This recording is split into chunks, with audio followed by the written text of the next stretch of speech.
Joining me now are Governor Gary Johnson and his vice presidential pick, former Massachusetts Governor Bill Weld. So I congratulate you both.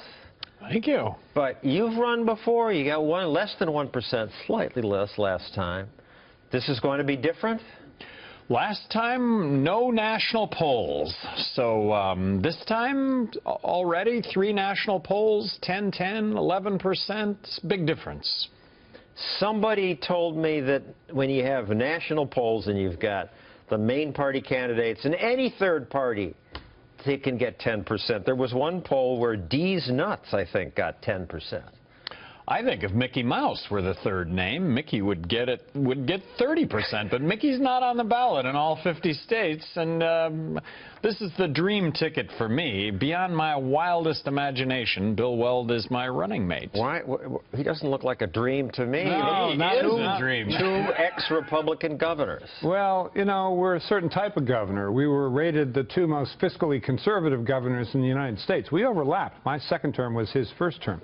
So we've known each other for 20 years, and we see it the same way. And we don't buy the dog food that either party is selling. We don't buy the government making decisions for people in their private lives, part of the Republican Party platform, and we don't buy the Democrats' penchant for spending money that we don't have. I like that you go first to fiscally responsible. That's the biggest issue. The spending keeps going up. Size and role of government is the biggest issue, for sure, for both of us. People say, well, you're just going to get Hillary elected, though I notice on these first polls, you take equally from Republicans and Democrats. Actually, in these first polls, the fine analysis is more votes from Hillary. But at the end of the day, I think it's from both sides. And keep in mind, 50% of Americans right now that are registering to vote are identifying themselves as independent. Where is that representation? I happen to think it's libertarian. It's just that people don't know it. So the opportunity here coming out of this convention is the opportunity really to tap into 30 million Americans that haven't identified. I got a tweet from someone named Neil Ernargens or something asking about you. I have no idea who he is or what he stands for, but I'm seriously considering voting for him. That people don't know. So you now are going on TV. People are getting to know you. And clearly you are an important enough candidate and real when Donald Trump attacks you. Here's Trump right after you got the nomination. Gary Johnson got 1% of the vote last time. I watched that whole situation. It was really pretty disgraceful. I think it's a total fringe deal. You're a fringe deal. Spot on. Spot on. I mean, really, we are totally fringe. Small government, fiscally conservative, socially liberal, 2 Republicans serving 2 terms each in heavily blue states. Blue states, both of you. It's blue state. In other words, in terms of positions, we're absolutely smack in the middle, and neither other party is. The Republicans are way off to the right on social issues, in my opinion. The Dems are way off to the left on spending and fiscal responsibility, in my opinion. That puts us in the middle. The people in the middle are not a fringe candidate, with deepest respect. So Key is explaining this to people. Key would be getting in on the debates. Right. Key is being in the polls that determines who are in the debates. Although my name has appeared in 3 polls, there have been another 40 polls since where our names have not appeared. TV debates obviously would be big. People at the convention were excited that it might happen.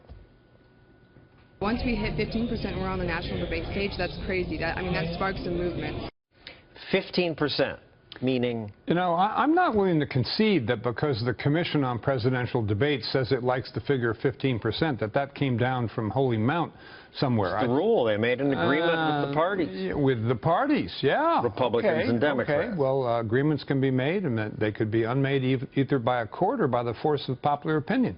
And if the national polls keep saying that 25% of the people in the United States don't like either party and a majority disapprove of each major party candidate, maybe we should consider my analysis, which is that the 2 parties are a duopoly and they're locked in a kind of a death spiral, and their major enterprise seems to be to slander the other party as opposed to coming forward with constructive suggestions. And outspend the other party. But you sound like you're giving up on the idea of getting 15% in the polls. No. I'm just saying that's not written in Holy Writ anywhere. As at the Libertarian Convention, lots of Democrats, lots of delegates told us that they thought you could win over Bernie Sanders Democrats. Here's one. Bernie and Johnson have a lot of the same stances on some issues. Do you want to spend us broke? No, the I Side With website, which, you get online, take the quiz, answer 60 questions, get paired up with the presidential candidate most in line with your views.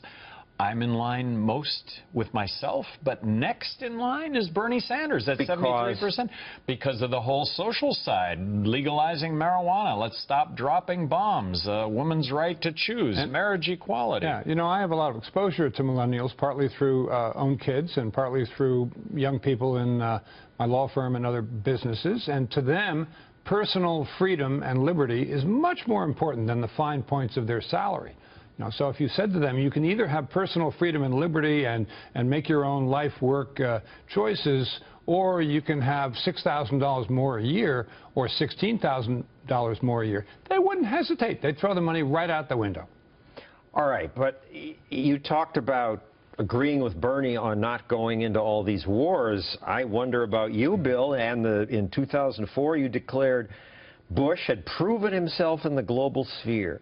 We face grave responsibilities. I think he has grown in office. Sounds like you support going into Iraq. Yeah, no, that Iraq thing has turned out to be one of the worst mistakes ever. It's destabilized the Middle East. It's destabilized the relationship between Sunni and Shia. So it's turned out to be... You've changed your mind about... Well, I wasn't exactly there waving flags when the invasion occurred. I wasn't in office. But in retrospect, in the Middle East and throughout any Sunni and Shia countries, it's been a disaster. One more pushback. On guns, you propose some of the toughest gun laws in the country. I personally have never been in favor of a ban on a particular type of weapon unless it's a weapon that can fire a tactical nuclear warhead or something like that. There are a lot of bills kicking around in Massachusetts. I've been a hunter my entire life, a gun owner my entire life. I really have considered myself a Second Amendment guy my whole life. Why'd you pick him? He's not thought of by us libertarians as a libertarian, a libertarian-ish Republican. Bill Weld, for me, has been a role model from day one. Bill Weld got the A from Cato Institute. Bill Weld was declared the fiscally most conservative governor in the country, a title that I later was able to attain after he left office. First day in office, Bill Weld furloughs 8,000 employees. Really? This guy... 9% of the state workforce.